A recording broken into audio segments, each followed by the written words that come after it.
Serambi Indonesia, Tanjung Permai di batas kota. Assalamualaikum Syadaralun, selamat malam. Senang sekali saya Rangga bisa kembali hadir menemani ruang dengar Anda untuk program Tausiah Interaktif setiap malam Jumatnya yang kita hadirkan. Dan malam hari ini untuk edisi Kamis 3 September 2020.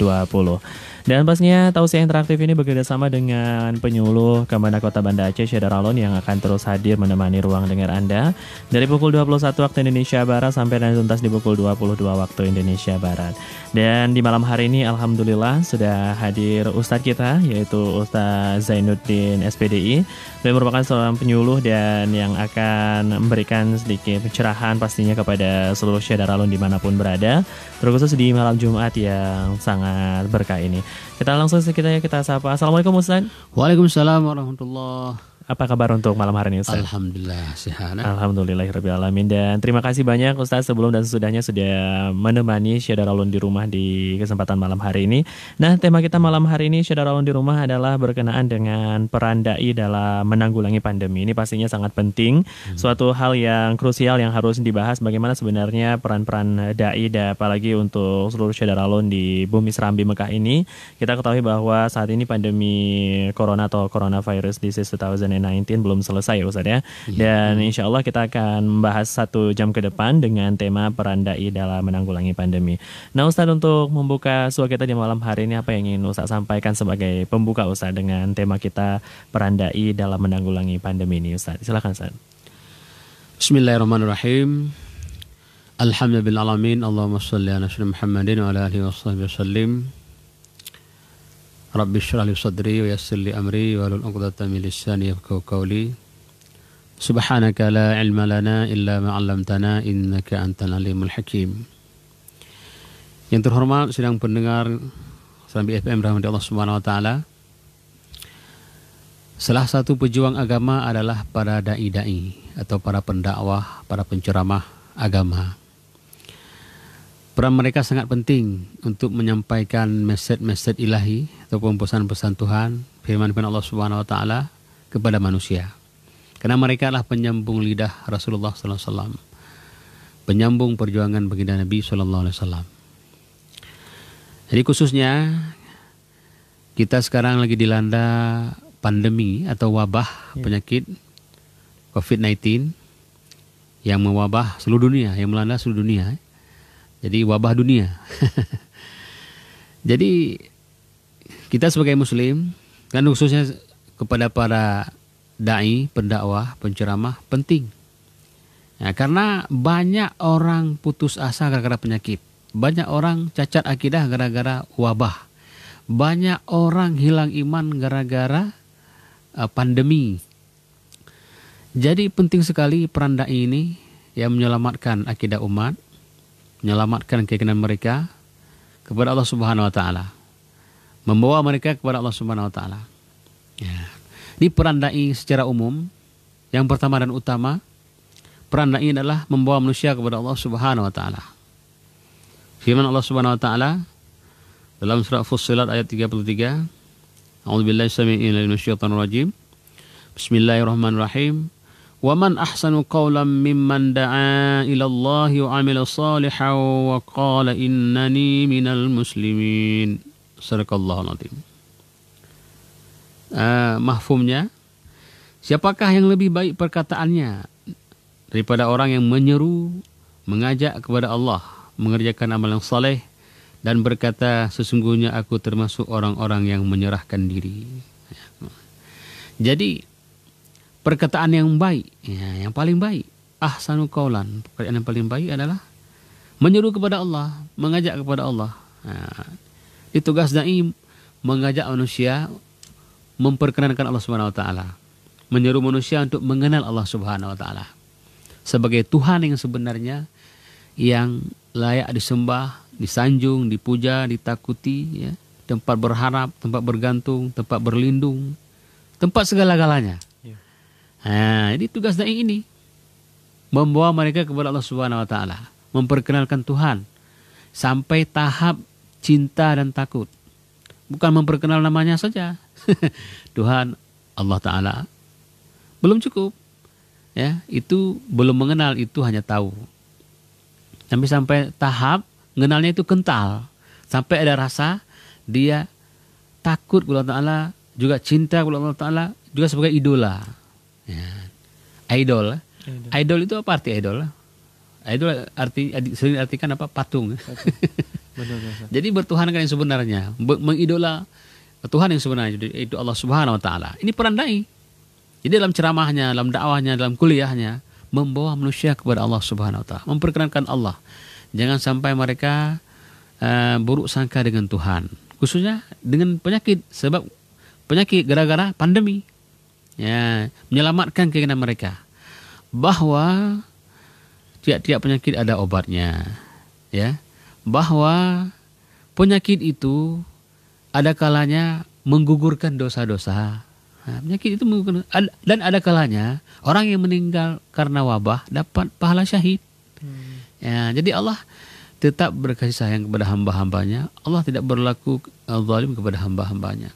Cuma karena ketidaktahuan manusia ataupun kejahilan manusia sehingga mereka buruk sangka dengan Tuhan. Nah, jadi Allah gilir-gilirkan memang. Sehat, sakit, senang, susah. Kan? Allah gilir-gilirkan. Itulah kehidupan. Karena ini bukan surga. Benar-benar. Jadi Allah gilir-gilirkan. Jadi sebagai hamba ketika sakit bersabar. Ketika ada wabah bersabar. Ketika senang ataupun ketika gembira bersyukur. Ya kan? Ya, betul. Jadi dua-dua ini ada gunanya, ada faedahnya. Ya.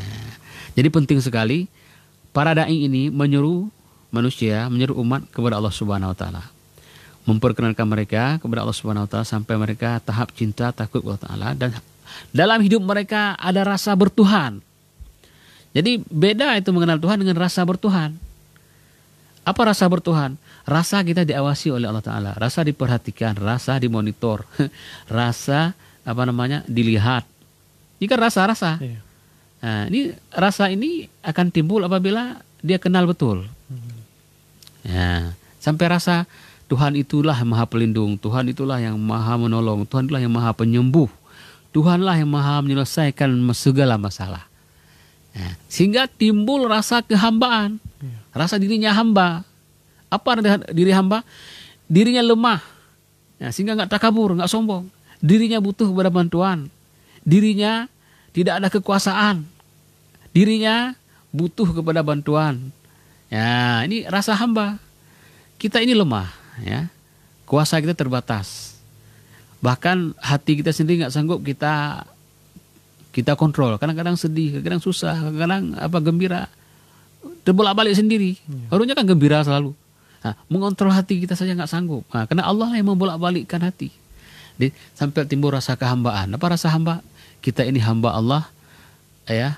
Hamba itu lemah dan dia butuh kepada bantuan yang maha kuasa, itu Allah Subhanahu Wa Ta'ala. Karena apabila tidak lahir rasa kehambaan, dia merasa dirinya tuan, merasa dirinya besar, ya, hingga akhlak mereka cenderung kepada akhlak orang yang fasik. Ya, kenapa? Dalam diri mereka tidak ada rasa diri mereka itu hamba. Mereka merasa diri mereka itu tuan-tuan.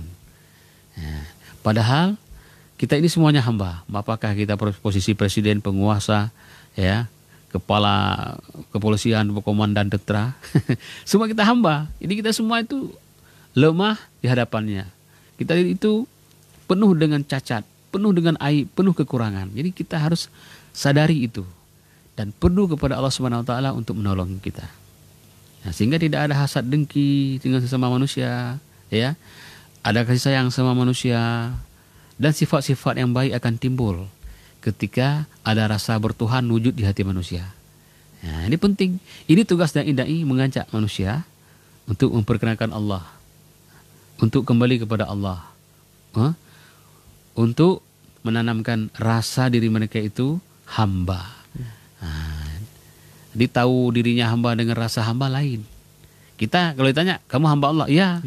Walaupun dia nggak semayang, kalau kita bilang dia kamu hamba nafsu, marah dia, nggak terima. Tapi kalau kita bilang kamu hamba Allah, senang dia dan dia menerima, itu betul. Kenapa? Fitrahnya menerima. Karena ini fitrah manusia, suka dia disebut hamba Allah. Orang marah kalau kita sebut dia hamba batu, hamba perempuan, hamba harta. Marah dia, walaupun itu betul. Kenapa? Nunarinya nggak mau nolak, nggak mau dari perhamba dengan selain Allah. Nah, jadi ketika rasa hamba ini subur, maka akan mudah manusia melaksanakan syariat Allah. Syariat itu berat loh, berat. Sembayang berat, sembayang. Siapa yang bilang berat? Allah sendiri yang bilang berat. Ya. Mengeluarkan harta, zakat, naik haji apalagi berat. Syariat itu rata-rata berat. Artinya nafsu manusia nggak suka tuh, nggak suka, berat. Kan manusia sukanya enjoy aja, ringan-ringan aja. Tapi kenapa mereka sanggup melawannya? Karena sudah ada rasa diri mereka ini hamba Allah. Sudah ada rasa bertuhan di mana-mana bahwa aku ini hamba Allah. Tuhan mengawasi, melihat, memperhatikan, memberi ganjaran, menghukum setiap kesalahan. Nah, jadi syariat ini mudah diamalkan. Apabila rasa bertuhan di hati hamba-hambanya tidak wujud, maka rasa kehambaan pun tidak ada. Dan apabila dua rasa ini nggak ada, akan sulit bagi manusia ini untuk melaksanakan perintah. Walaupun dia buat, tapi buat terpaksa. Ya. Tutup aurat lah, kalau enggak nanti tangkap Satpol PP. Kan? Takut kepada hukuman, takut kepada makhluk, bukan dari nuraninya. Ya, dia terpaksa, sembahyang pun terpaksa lah, sholat lah, nggak enak nih satu kantor kita nggak sholat, orang lihat. Jadi bukan karena Tuhan. Buat tapi nggak indahnya, ya, nggak khusyuknya. Ini tugas dai yang utama dan pertama, ya, menyeru manusia kepada Allah Subhanahu Wa Taala. Ini seruan yang luar biasa, ya, perkataan yang paling baik firman Allah Subhanahu Wa Taala. Itu mungkin sekilas tentang tugas dai yang pertama. Oke, kita lanjut. Ini topik bahasan kita malam ini, peran dai dalam menanggulangi pandemi. Ini pandemi ini adalah bahasa dunia. Ya, kalau bahasa kita wabah. Jadi dai mengingatkan dalam kuliahnya, dalam ceramahnya, dalam dakwahnya, dalam kultumnya. Yang pertama sekali untuk menjaga kesehatan. Ya, menjaga kesehatan. Karena agama kita ini sangat mementingkan kesehatan, kebersihan. Ya kan? An-nadhafatu minal iman. Sabda Nabi sallallahu alaihi wasallam, kebersihan itu sebagian daripada iman, bagian daripada iman. Orang mukmin itu bersih lahiriah, bersih batiniah. Luar dalam bersih. Bersih lahirnya, enggak ada najis, enggak ada kotoran. Bersih juga hatinya, enggak ada sifat sombong, hasad, dengki, riya, sifat-sifat tercela, enggak ada. Itu kalau pure murni orang mukmin begitu dia, bersih lahir batin. Ya. Menjaga kebersihan. Nah, jadi setiap makan dianjurkan oleh Rasulullah untuk mencuci tangan, ya. Najis dibersihkan dengan betul. Jadi Islam itu bukan cuma bersih tapi juga suci. Suci, apa arti suci? Pakaian kita, tempat kita layak untuk ibadah. Tapi kalau sekedar bersih, nggak suci, nggak layak untuk dibawa ibadah. Jadi lebih tinggi derajatnya. Sampai tahap kesucian. Menjaga kesehatan, ya, rumah, pakaian, ya, lingkungan. Ya, Rasulullah menekankan menjaga kebersihan. Apalagi wudu. Wudu sangat digalakkan, sangat dianjurkan dalam agama. Bahkan dihitung kita beribadah sepanjang masa. Misalnya kita wudu nih, dari pagi, nggak batal kita perbaharui lagi, batal kita ambil lagi, ya. Itu kita dihitung ibadah terus, selama kita ada wudu. Selama ada wudu kita 24 hours, 24 jam dikira ibadah. Bahkan kita tidur dengan ada wudu, sampai kita bangun itu, kita dihitung tetap ibadah itu, dalam keadaan suci itu. Dan luar biasanya wudu ini juga membersihkan macam-macam virus yang berbahaya. Dan juga ada proteksi langit. Nah, ada perlindungan langit kepada orang yang berwudu ini. Ya, karena orang suci ini, malaikat kan suka, malaikat dekat. Dan setan, jin, jauh dengan orang ini. Kenapa? Dia suci. Makanya penyihir, salah satu yang nggak boleh dia kerjakan apa? Bersuci. Kenapa? Kalau dia bersuci, zihirnya nggak nempel ataupun nggak jalan. Nah, jadi kesucian ini luar biasa, ada perlindungan langit, disukai malaikat, dekat malaikat, dan menjauhkan sihir-sihir, ya. Kan ada juga penyakit itu diantar dengan media sihir. Ya. Ya. Jadi orang yang menjaga wudhu ini terpelihara, insya Allah. Jadi menjaga kesehatan. Jadi menyeru bagaimana menjaga kesehatan. Makanan sebelum dikonsumsi itu dipastikan bersih, ya, bersih, dan juga apa namanya, tempat juga diperhatikan, ya. Menjaga sama-sama menjaga kebersihan dan menjaga kesehatan. Yang ketiga, ya, yang perlu juga disuruhkan adalah jangan panik. Jangan panik. Karena berita-berita hari ini meruntuhkan imun manusia. Apabila dia dengan berita virus mematikan, deadly virus, ya, virus mematikan, sehingga sering didengar, sering diulang. Jadi apabila imannya lemah, imunnya pun jadi berkurang. Maksudnya jangan panik, jangan panik. Ini bahwa penyakit itu ada obatnya.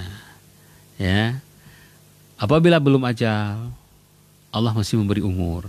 Masih ada rezeki, masih ada umur. Jangan panik. Kita jaga protokol kesehatan, ya. Jaga kesehatan, jaga seperti yang dianjurkan untuk menjaga kesehatan. Tapi jangan panik. Ya. Nah, karena panik ini kata tokoh kesehatan dalam Islam, kalau nggak salah saya Ibnu Sina mengatakan bahwa ketenangan itu separuh kesehatan. Nah, ketenangan itu separuh kesehatan. Kita sakit tapi tenang, itu sudah ada setengah kesembuhan tuh. Nah, ya. Sedangkan kepanikan itu separuh penyakit. Kita lagi sehat nih. Nah, tapi karena panik. Itu sudah ada 50 penyakit dalam diri kita. Ya. Tinggal 50% lagi. Makanya secara kejiwaan merusak kesehatan. Ya. Kalau kita panik dalam menyikapi sesuatu. Nah, jadi ketenangan ini penting. Ketenangan ini juga menguatkan imun, ya. Menguatkan imun kita. Dan apa namanya? Alhamdulillah dengan berita-berita yang kita dengar rata-rata banyak, ya, sembuh. Yang terkena, yang terpapar dengan COVID ini sembuh. Ya, artinya tidak wajib meninggal. Orang yang sudah dipositifkan, ya, sudah di swab ataupun sudah diperiksa hasilnya, ya, rata-rata banyak yang sembuh. Walaupun ada 2-3 yang meninggal, tapi umumnya banyak yang sembuh. Artinya tidak aib penyakit ini, bukan aib bahwa begitu kena pasti apa namanya ajalnya sudah berakhir. itu enggak. Itu mungkin berita yang salah ataupun yang menakut-nakuti. Jadi kita jangan panik bahwa Allah Maha Penyembuh. Kita tetap berikhtiar menjaga kesehatan, jangan panik, ya. Protokol kesehatan kita patuhi demi kesehatan. Kita himbau kepada apa namanya, kalau kita di masjid, di mushola, untuk para jamaah untuk menjaga kesehatan, cuci tangan, di luar rumah, sebelum masuk rumah cuci tangan, cuci kaki sebelum tidur, ya. Bahkan sebelum pandemi ini sudah ada seruan untuk menjaga kesehatan, ya kan? Karena kesehatan ini penting, modal kita beribadah itu kan sehat. Bagaimana kalau kita nggak sehat, ibadah nggak lancar, ataupun ibadah pun terganggu. Namun ketika ditimpa penyakit, jangan pula putus asa, jangan pula apa namanya buruk sangka. Karena ada kalanya hamba Allah SWT dengan sedikit kesakitan, dengan sedikit apa namanya, ya, sakit lah. Tapi dengan sakit itu ketika hamba ini bersabar, Allah rontokkan dosa-dosanya. Ya kan? Ketika orang sakit itu dicabut ada 4. Yang pertama dicabut rasa makanan. Jadi apa yang dia makan cuma satu rasanya, pahit. Ya, manis, asam, asin tinggal di nano-nano. Pahit. Yang kedua dicabut seri wajahnya. Wajahnya sayu. Wajahnya, ya, wajah yang tidak bergairah. Kenapa? Dicabut seri wajahnya, nur wajah, apa namanya? Kecerahan wajahnya tercabut. Nampak itu. Kita lihat orang sakit nampak di wajahnya. Serinya hilang. Nampak sayu, nampak pucat. Itu dicabut. Yang ketiga dicabut tenaganya. Tenaganya yang dulu kuat, sanggup angkat barbel 50 kilo, ya. Pada saat itu menggerakkan tangan pun berat, ya, membalikkan badan pun berat. Nah, kenapa? Allah cabut tenaga. Dan yang ketiga, Allah cabut dosa-dosa. Dosa-dosa. Nah, nanti hamba ini apabila dia bersabar, Allah takdirkan dia sembuh, Allah kembalikan itu semuanya. Kesehatan, tenaga dikembalikan jadi kuat, rasa makanan kembali enak, wajah kembali berseri, nggak lagi pucat. Tapi dosa-dosa nggak dikembalikan. Inilah pemurahnya Allah Ta'ala, pengampunnya Allah Ta'ala. Dosa-dosanya nggak dikembalikan. Jadi jangan bersedih ketika ditimpa kita penyakit, ditimpa wabah, bahwa Allah Subhanahu Wa Ta'ala mungkin dengan itu Allah runtuhkan dosa-dosa kita. Jadi kita tetap menjaga kesehatan, menjaga kebersihan, dan jangan panik. Ya, jangan panik dengan berita-berita yang kita dengar, dengan info-info kita dengar. Tetap kita baik sangka dengan Allah Ta'ala. Tetap kita tenang pembawaan kita. Karena segala sesuatu itu tidak akan terjadi tanpa izin dari Allah Subhanahu Wa Ta'ala. Begitu keyakinan kita. Manusia ini, makhluk ini nggak bisa buat manfaat, nggak bisa buat mudarat, bahaya tanpa izin Allah Subhanahu Wa Ta'ala. Nah, jadi nggak ada power mereka. Nah, jadi yang super power itu Allah Subhanahu Wa Ta'ala. Nah, jadi begitu kita. Jadi jangan syirik. Nah, apa itu syirik? Syirik ada dua. Ada syirik lahiriah, menyembah patung, menyembah matahari, menyembah selain Allah. Itu syirik yang lahiriah, syirik yang nampak, yang mudah kita deteksi. Ada satu lagi syirik rohaniah ataupun syirik batiniah, nggak nampak, sulit dideteksi. Apa? Menganggap makhluk bisa memberi manfaat, menganggap makhluk bisa memberi bahaya. Kita berkenan seperti ini dalam ilmu tauhid ini termasuk syirik. Ya, jadi kita bagaimana berkeyakinan makhluk nggak bisa beri manfaat tanpa izin dari Allah Subhanahu Wa Ta'ala. Makhluk nggak bisa beri mudarat tanpa izin daripada Allah Subhanahu Wa Ta'ala. Begini kita berkeyakinan. Ya, jadi kalau kita keyakinan kita betul kepada Allah, lurus, insya Allah hidup kita tenang. Ya. Dan kepanikan itu tidak ada. Ya baik, dan itu tadi sebagai pembuka kita Ustaz ya di malam hari ini, dan pastinya nantinya kita akan lanjutkan saat lagi, dan juga sudah ada penanya tentang bagaimana sebenarnya Syed Daralun apakah bisa menjadi seorang pendai di tengah pandemi ini, dan bagaimana sebenarnya nantinya setelah pandemi ini menarik masyarakat kembali untuk kembali lagi ke masjid, karena sudah sekian lama beberapa hari ini masjid terasa sangat sunyi, jadi pendai memiliki peran penting. Kita akan kembali di program Tausiah Interaktif saat lagi Syed Daralun, jangan kemana-mana, tetap stay terus bersama kami di 90,2 Serambi FM Laguna Beritama.